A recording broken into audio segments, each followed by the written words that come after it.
So what CART is doing, it searches for alternative variables, say house, own or rent, or education level, or anything that has direct or indirect or partial correlation with income, and that information gets incorporated into the tree structure itself. Now, give it or take it, to this day, it is my personal belief that nothing can surpass CART's ability to handle missing values, because it really knows how to handle them at all times, and also attempts to avoid that kind of situation when two tails of the distribution become confused.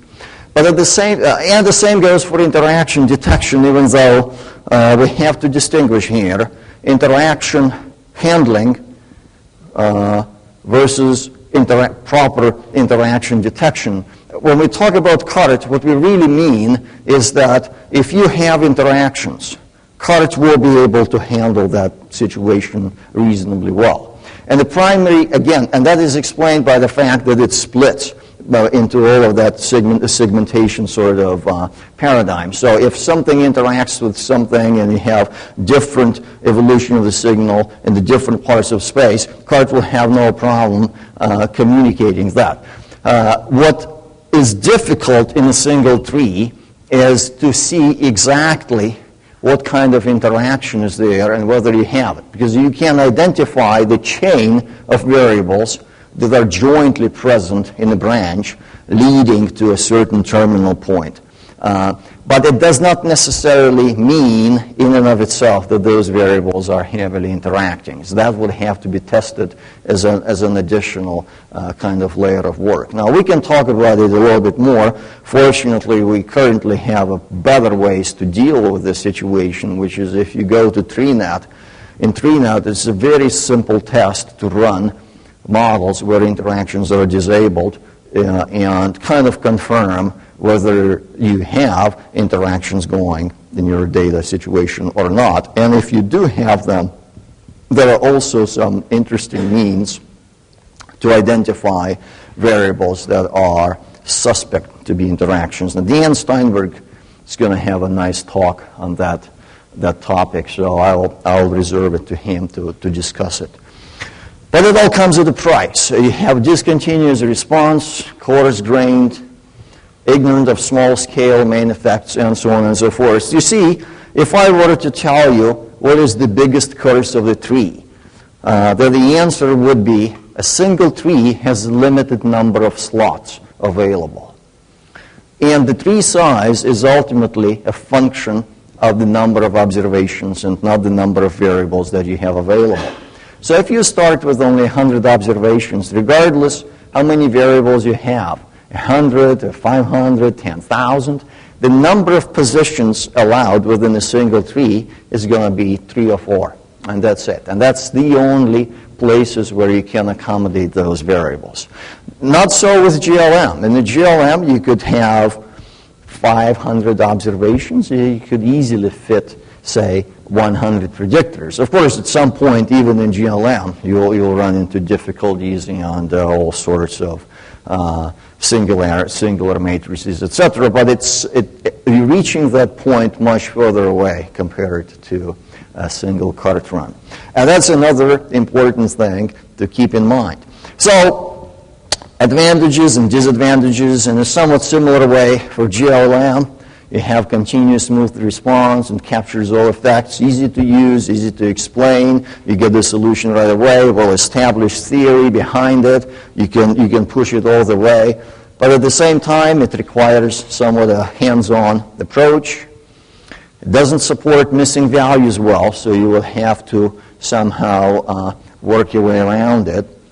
Could be sensitive to outliers depending on what kind of domain you're working with.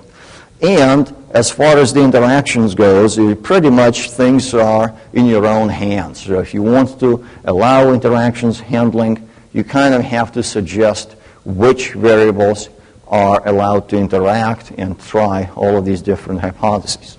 So how do we combine these two? Well, aside from some of the fancier ways and we discussed it in our training session, where you could build a CART tree, use the tree as the segmentation of your data set, encode each region with its own dummy variable, and then add these dummy variables to the second stage GLM, or logistic regression, which gives you the benefit of all of the card-captured interactions become part of the second stage GLM model, and it also partially solves the issue of missing values and so on. So aside from those more or less fancy, elaborate techniques, the general way to deal with it would be to run CART, observe what happened, see if you can gain additional knowledge from it, and then if necessary, go back to classical framework armed with that additional knowledge. So we're basically saying, look, whenever you have access to data mining tools, whether it's CART, MARS, TreeNet-RF, neural net, SVM, or whatever, make your other favorite pick, you run that first in order to see what the data itself wants to tell you. And once you get that information, use it to your advantage and try to override whatever is there by going the classical route. Okay, so having these general considerations at bay, let me quickly run all these different examples that we have. And I will start with the example introduced by Dave before lunch. So we have a data set containing information about last 3-year renewals of insurance policies for the existing customers, about 100,000 observations, 50-50 split into learn and test, overall renewal rate set at about 50%. We want to build a segmentation model to identify segments likely to renew. These are the variables we're going to use. And again, for our purposes, it's irrelevant that this data set is being mocked up and there's being kind of massaged into a form that is allowed to be presented in a public setting. In fact, I'm very grateful to the EMB folks for finding a data set like that, because the problems that we have in our dealings with the clients, we have so many useful and enormously interesting examples and techniques that unfortunately we're not allowed to talk about or even mention the client's names. So there's some of these unique examples where we actually can talk about it, and it doesn't really matter whether it represents the underlying reality or just an approximation to it.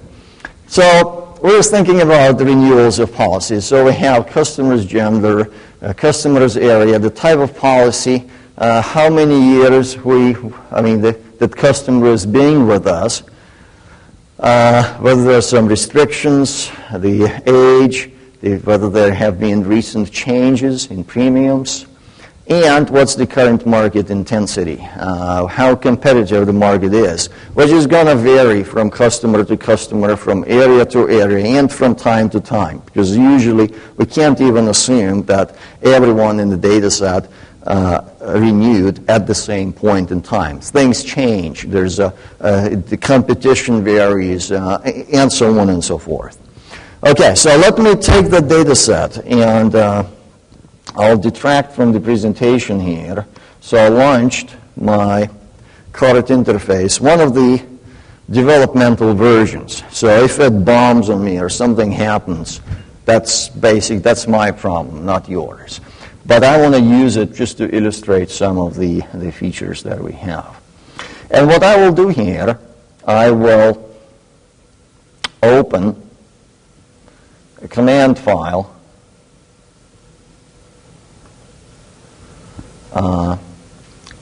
which is renewal.